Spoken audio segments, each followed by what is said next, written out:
Modern Horizons 3 is here, and Pauper will get broken again, surprising no one. You see, Modern Horizons sets never disappoint in delivering new and powerful cards that eventually get banned, and this set is no exception.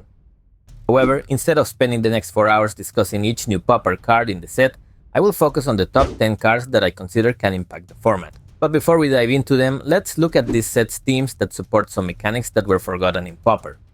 Energy counters are the most significant addition to the set, as we now have cards like Ether Spike or Tune the Narrative that can support it. Sadly, there aren't many good payoffs for this in Pauper, but it's a good sign that Wati is revisiting forgotten mechanics, so I keep hoping Mayutide will be revisited in the future. Next up, we got Living Weapons, in the form of Drawsclaw and Colossal Dreadmask, that can be used on some artifact-heavy decks, with one of these cards expecting to receive the ban hammer in the next few weeks. Last but not least, +1/+1 counters appear with cards that have Adapt or support. Still, these are not Pauper-breaking mechanics by any means. Now, let's start with the new Landscape cycle. These lands essentially work as an upgraded version of Evolving Wilds, as they can add colorless mana as soon as they enter the battlefield and can be cycled later during the game. Accursed Marauder is a much improved version of Fleshbag Marauder for several reasons. Not only is 1 mana cheaper, but it also only acts on non-token creatures, meaning that cards like Cartouche of Solidarity or Vitality Charm won't save a Boggle player's creatures. The downside, of course, is that if you are relying on it to kill a Serpentine Scourge token with it, you better think about it twice. Evolution Witness is the next card that I am really excited to test, thanks to its potential to go infinite with Iron Apprentice and any sacrifice outlet. It can be a little tricky to set up, but it's a good way to blow your opponents out of the game. While not on Earth, Jolted Awake is a similar card that can return artifacts or creatures with a mana value equal to the amount of energy counters you spend. Remember when I told you that Pauper does not have good energy payoffs? Well, I lied.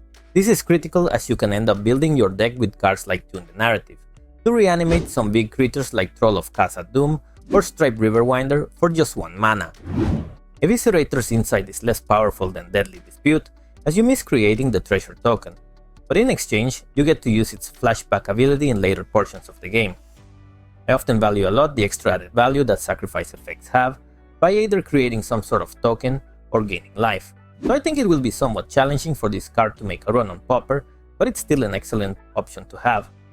Serum Visionary has been compared a lot with Seagate Oracle due to its stats, but it's significantly worse as you take a random card instead of choosing the best option out of 3. Still, running 8 copies of a similar effect can be okay sometimes if ever needed. Skoa Embermesh is a decent reanimator target, if you plan to cheat it into play rather than pay its total mana value. The reason why I like this card is that it's one of the few Pauper cards that have a Kill Enter the Battlefield ability on it, and it can be very good in decks such as Big Red or Cleansing Wildfire decks, that already run a similar card in the form of Plico and Vampires. Siege Smash has some cool things going on, but it's mostly a sideboard card your opponents can interact with thanks to Split Second.